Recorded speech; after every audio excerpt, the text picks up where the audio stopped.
बिस्मिल्लाहिर्रहमानिर्रहीम। Hi guys, this is Ahmed and welcome to my YouTube FMP. I hope कि आप सब ठीक होंगे। अच्छा जी, कैसे हैं जी सब?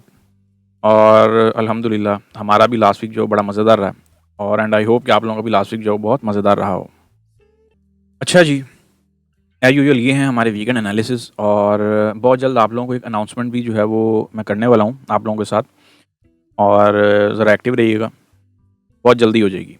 अभी मैं इसको बेसिकली जो है ना वो डिस्क्लोज़ इसीलिए नहीं कर रहा क्योंकि फिर ना वो क्या कहते होते हैं, ये जो हमारी टेलीग्राम की कम्युनिटी है ना, फिर वो उसी फॉर्मेशन में जो है वो भागने लग पड़ते हैं। एनीवे अच्छा, मंथली कैंडल की अगर हम बात करते हैं, स्टार्टअप हम लेंगे मंथली कैंडल से। मंथली कैंडल की अगर हम बात करते हैं तो मंथली कैंडल फिलहाल तो किसी भी एंगल से डाउन साइड पे आने के लिए नहीं जो है वो कोई मूड बनाए हुए।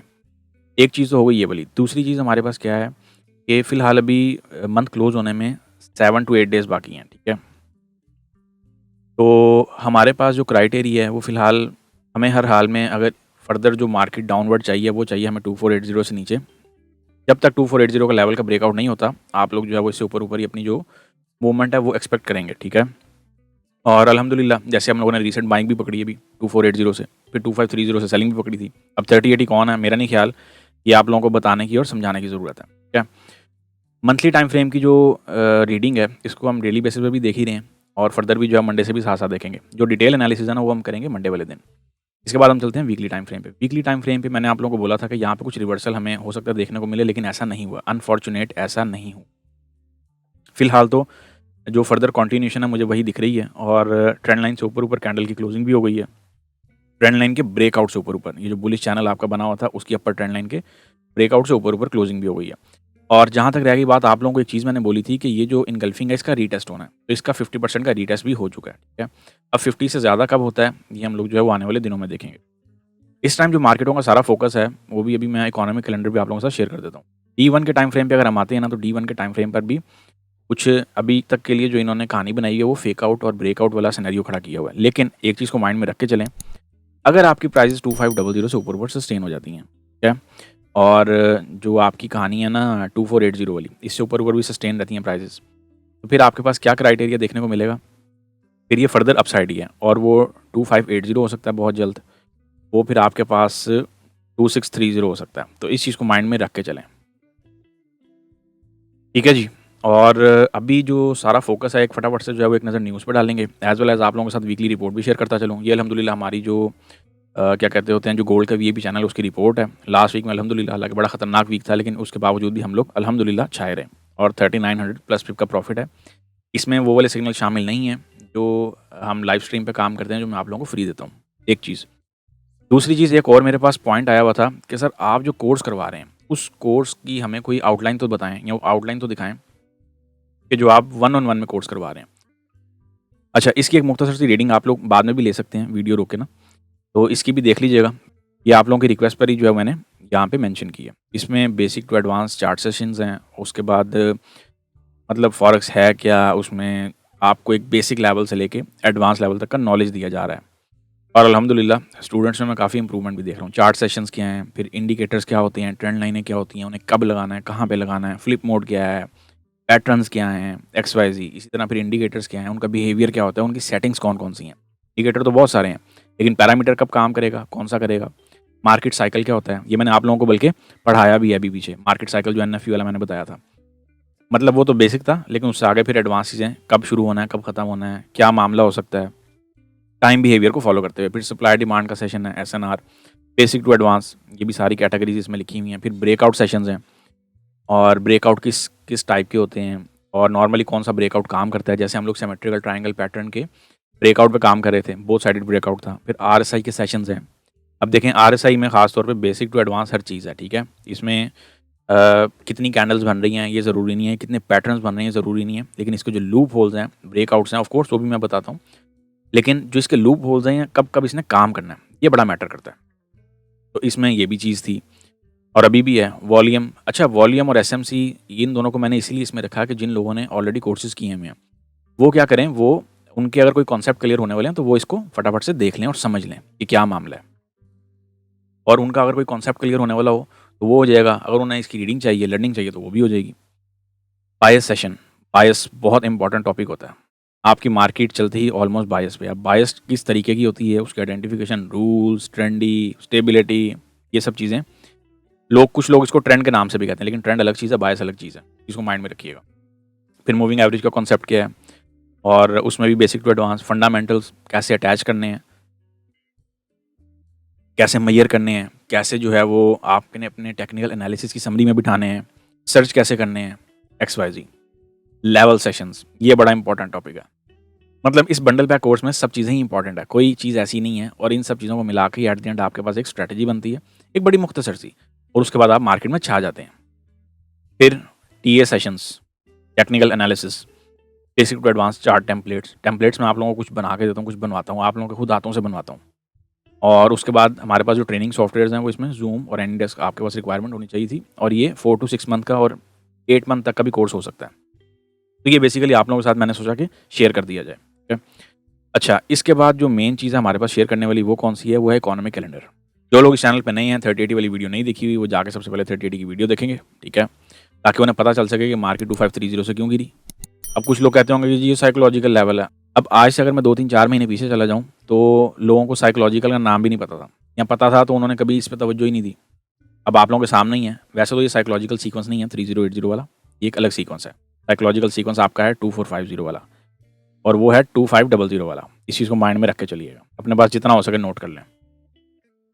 इनकी तो दुनिया ही खैर अलग है, और ये तो आप लोगों को पता है कि जब हाई लग रहा होता है तब भी हम जो है वो 30 और 80 को ही सिर्फ देख रहे होते हैं, और मज़े की बात ये है कि डाइवर्जेंस भी आपकी 30 और 80 पर ही लगती है।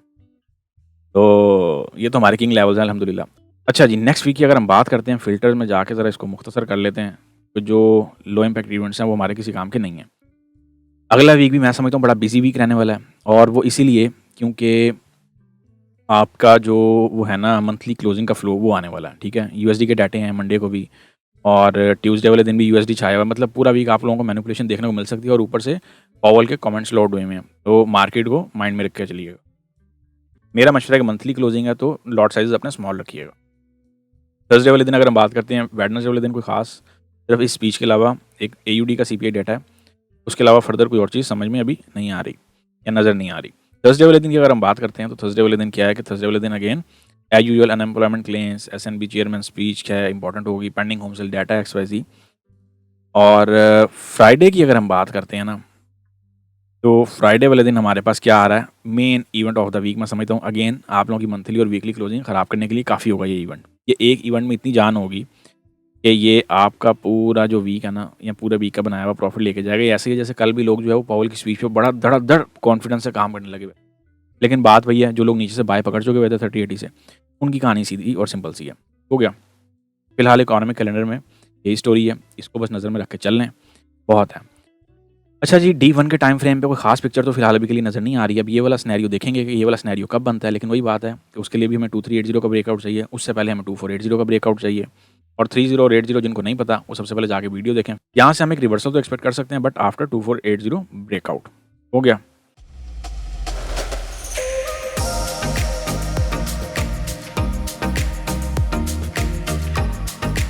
क्लियर ब्रेकआउट चाहिए, ऐसा ब्रेकआउट नहीं चाहिए कैंडल नीचे आई है और वो विक देके फिर ऊपर निकल गई है। अगर मैं यहाँ पे बात करता हूँ ना इस कैंडल की, तो इस कैंडल ने पता क्या बिहेवियर दिया है, ये देखें। डिटेल एनालिसिस कोशिश करेंगे, ये देखें। D1 में भी आपकी दोनों कैंडल्स जो हैं वो 2480 से ऊपर क्लोज हुई हैं, और हम लोगों ने बाइंग भी पकड़ी है। मैं दिखाता भी चलूँ कि ये हमारी बाइंग है, और देख लें कहाँ से बाइंग हुई हुई है, ब्रेक इवन के साथ चल रही है। 4 आवर टाइम फ्रेम के अकॉर्डिंग अगर हम आते हैं, तो 4 आवर टाइम फ्रेम पे फिलहाल तो कोई रिवर्सल नहीं दिख रही है। एक आप लोगों के पास एक तो ये रेजिस्टेंस बन रहा है। अब यहाँ पे हमारे पास हेड एंड शोल्डर बन रहा था, लेकिन वही बात है, कोई क्लियर ब्रेकआउट नहीं हुआ। यहाँ एक नेक लाइन माइनर सी ब्रेक हुई, तो वो एक मूव देके प्राइसेस फर्दर अपवर्ड हो गई हैं, और नीचे से ट्रेंड लाइन भी मेंटेन हुई है। अभी आप लोगों के पास रेजिस्टेंस है, इसको माइंड में रख के चलें, ठीक हो गया। और फर्दर फिर इसमें साथ साथ देखेंगे। फिलहाल तो यहाँ पे अगर कोई एंट्री मिलती हो तो एक एंट्री यहाँ से पकड़ लीजिएगा, ठीक है। ये मैं एंट्रीज भी इसमें साथ साथ ही बताता जा रहा हूँ, क्योंकि फिर वीडियो जो है ना वो बहुत लंबी हो जाएगी।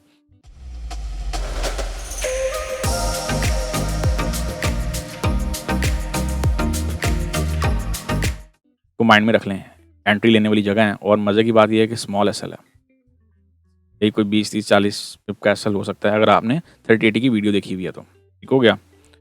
चलें, एक ये एंट्री पकड़ लें। बाकी फिर ऑफ कोर्स जब ऑल टाइम हाई ATH आपका ब्रेकआउट देगा, तो फिर तो कहानी ऊपर गया ना, फिर तो कहानी है ही नहीं नीचे। ओवरऑल DXY काफ़ी ठीक ठाक किस्म का जो है वो मैं समझता हूँ कि उसमें एक वो आई हुई है, डिस्टर्बेंस आई हुई है, और क्रैश हो रहा है। तो ऐसे सिनेरियो में जो सेलिंग है ना अदर पेयर्स की, वो देखना थोड़ी सी रिस्की होती है। जैसे यूरो यूएसडी, जीबीबी यूएसडी सब एक ही डायरेक्शन में, एक ही दिशा में चल रहे हैं। लें जी, गोल्ड पे फिलहाल ये वाली H1 की ट्रेंड लाइन बैठी हुई है। मैंने कल आप लोगों को बताया था और ये भी आप लोगों को दिखाया था कि हम लोग 30 से भी बैठे हुए हैं सेलिंग में और नीचे 80 से भी बाइंग में बैठे हुए हैं। आई होप कि आप लोग भी बैठे हों।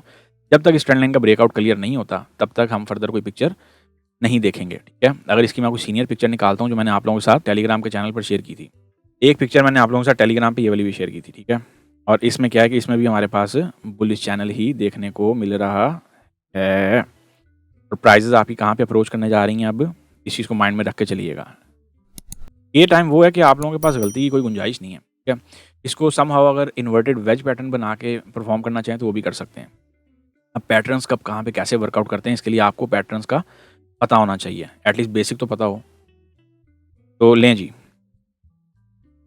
ये ट्रेंड लाइन के नियर बाय भी आप लोगों के पास, बोथ ट्रेंड लाइन के नियर बाय आप लोगों के पास अगेन बाइंग अपॉर्चुनिटी बन सकती है। और जो हमारे पास एक डिप का एरिया है या कहाँ तक डिप आ सकती है, अब वो एरियाज नोट कर लें। 2480 तो रिमेन ऑन बोर्ड है, इसको तो मैं किसी ज़रूरत ये नहीं कहूँगा कि आप लोग इग्नोर करके चलें, ठीक है। 2480 से अपनी बाइंग प्लान कर सकते हैं। उसके बाद आप लोग टेम्परेरी बाइंग, अगर ये ट्रेंड लाइन मेंटेन रहती है और साइकोलॉजिकल लेवल से प्राइसेस ऊपर हैं, जैसे 2500। वैसे तो कल एंट्री लेने वाला जो बेहतरीन टाइम था वो 2500 से ऊपर था, but of course weekly closing होती है तो हम उसके आगे नहीं आया करते। हालांकि हमारी फ्राइडे डेली क्लोज होता है वीआईपी चैनल में, लेकिन उसके बावजूद भी पोजीशन सारा दिन चलती रही कल। और फिर हमने पॉवेल की स्पीच पे निकाली 2516 पे आके। तो कुछ ये वाली पिक्चर भी आप लोगों ने माइंड में रख के चलनी है। सेलिंग के लिए जो मैंने पिक्चर दी है वो अपसाइड वाली है, ठीक है। और बाकी फिर फर्दर इसको हम लाइव स्ट्रीम में साथ साथ देखेंगे। गोल्ड में बस अभी के लिए यही कहानी है।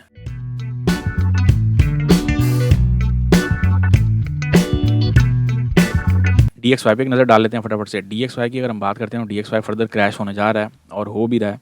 आप लोगों को बताया हुआ है सपोर्ट बिकम रेजिस्टेंस का स्ट्रक्चर इसमें धड़ाधड़ से प्ले हो रहा है, ठीक है। एक के बाद एक सपोर्ट को ये क्या कहते होते हैं, सपोर्ट बिकम रेजिस्टेंस, ठीक है, स्ट्रक्चर शिफ्ट करता जा रहा है। और एक यही इसके पास लास्ट एंड लीस्ट होप है, रेजिस्टेंस बिकम सपोर्ट के स्ट्रक्चर वाली। नहीं तो इसके बाद फिर हमारे पास कौन सा लेवल आ जाएगा DXY के लिए, 100 का, ठीक हो गया। तो आप लोगों को ऑलरेडी बोला भी था कि ये वाली ट्रेंड लाइन जब तक बैठी हुई है फिलहाल तो प्राइसेस अपसाइड पे नहीं जा सकती हैं। इस चीज़ को आप लोगों ने भी आई होप अंडरस्टैंड किया हो और इसी डायरेक्शन में आप लोगों ने काम किया हो। फर्दर जब ये 100 पे आएगा फिर इसको बाद में देखेंगे। अभी यहाँ पे फिलहाल कोई रिवर्सल आती भी नहीं दिखे। इसके बाद एक नज़र यूएस ऑयल पे डालेंगे फटाफट से। यूएस ऑयल क्या है कि D1 पे यूएस ऑयल अपसाइड पे आ गया। अब देखें 80 से हमें सेलिंग मिली भी है, 80 की सेलिंग मज़ेदार चल गई है, ठीक है। अब स्मॉलर टाइम फ्रेम पे आप लोगों ने सिर्फ रिवर्सल फाइंड आउट करनी होती है। अब वो 70 के नियर बाय मिल जाए, 71 के नियर बाय मिल जाए, आप लोग मतलब इसमें कहीं से भी एंट्री जो है वो प्लान कर सकते हैं, क्योंकि इसमें भी लेवल प्ले हो रहे हैं और बड़े मज़ेदार किस्म के लेवल प्ले हो रहे हैं। अब लेवल कौन से हैं ऑफ कोर्स वो आप लोगों को टाइम के साथ ही बताया जाएगा। दूसरी चीज़, अब यहाँ पे वो गेम होती है कि जब आप लोग, अक्सर मुझे कहा जाता है कि सर स्मॉल एसएल रखा हिट हो गया, अगर बड़ा एसएल भी रखते हैं वो भी हिट होता है, तो आपको एक एसएल बड़ा हिट करवाने से बेहतर है कि आप छोटे छोटे 2-3 करवा लें। मतलब ऐसा नहीं है कि अगर एक एसएल आपका बड़ा जा रहा है 200 पिप का, तो जो छोटे छोटे एसएल जाएंगे वो 20-20 पिप पे चले जाएंगे, 30-30 पिप पे चले जाएंगे। ये वाली पॉसिबिलिटी भी इसमें बन सकती है। फिलहाल यहाँ से इसने रिबाउंड लिया और मैं समझता हूँ इसके रीटेस्ट पे एंट्री बनती है और 80 के आसपास आप लोग अगेन इसकी सेलिंग जो है वो प्लान कर सकते हैं। जीबीबी यूएसडी पे एक नज़र डालूंगा। जीबीबी यूएसडी आप लोगों को बोला था, ये देख लें। अब ये वही वाला सिनेरियो बना है कि यहाँ पे इन लोगों ने एक ट्रैप किया, अगेन प्राइजेस नीचे लाए, सबको निकाला बायर्स को, अगेन वहीं से उन्होंने एक रेजिस्टेंस बिकम सपोर्ट का स्ट्रक्चर बनाया और उसके बाद यहाँ पे भी आपके पास अब ये रेजिस्टेंस बिकम सपोर्ट के स्ट्रक्चर में मामला जो है वो शिफ्ट हो रहे हैं। तो इस पर भी नज़र रख के बैठे हैं। अगेन यहाँ से आप लोग जो अपनी एंट्री फर्दर बाइंग के लिए प्लान कर सकते हैं, ठीक है। ये आपका स्ट्रक्चर एरिया है और ये आप लोगों को ऑलरेडी मैंने लिख के भी दिया हुआ है कि 300 to 500 पिप्स का जो रैली है वो एक्सपेक्टेड है, कहाँ से, 1.3000 के साइकोलॉजिकल लेवल से ऊपर। अब साइकोलॉजिकल लेवल की इंपॉर्टेंस क्या है ये तो आप लोग देख ही चुके हैं। ये कोई बहुत एडवांस चीज़ नहीं है, एक बेसिक सी चीज़ है। इसके लिए मतलब किसी कोर्सों में घुसने की ज़रूरत नहीं है। ये ना होगा थोड़े से पता चले कि इसके भी कोर्स निकले हुए हैं तो बच्चे उसके पीछे भी लगे हुए हैं कि जी पता नहीं अब ये क्या जो है ना, क्या कौन सी बला है। ये मैंने एक स्ट्रक्चर लगा के भी दिया था, लेकिन अनफॉर्चुनेट प्राइसेस ऊपर से निकल गई हैं, तो इसको आप एज एन एंट्री के तौर पे वीकली बेसिस पे कंसीडर कर सकते हैं। लेकिन गाइस ये थे हमारे वीकेंड एनालिसिस। आई होप कि आप लोगों को बहुत शॉर्ट टाइम में बता पाया हूँ। सी यू ऑन मंडे। दुआ में याद रखिएगा, लाइक और शेयर करना मत भूलिएगा। फीमानिल्लाह, अल्लाह हाफिज़।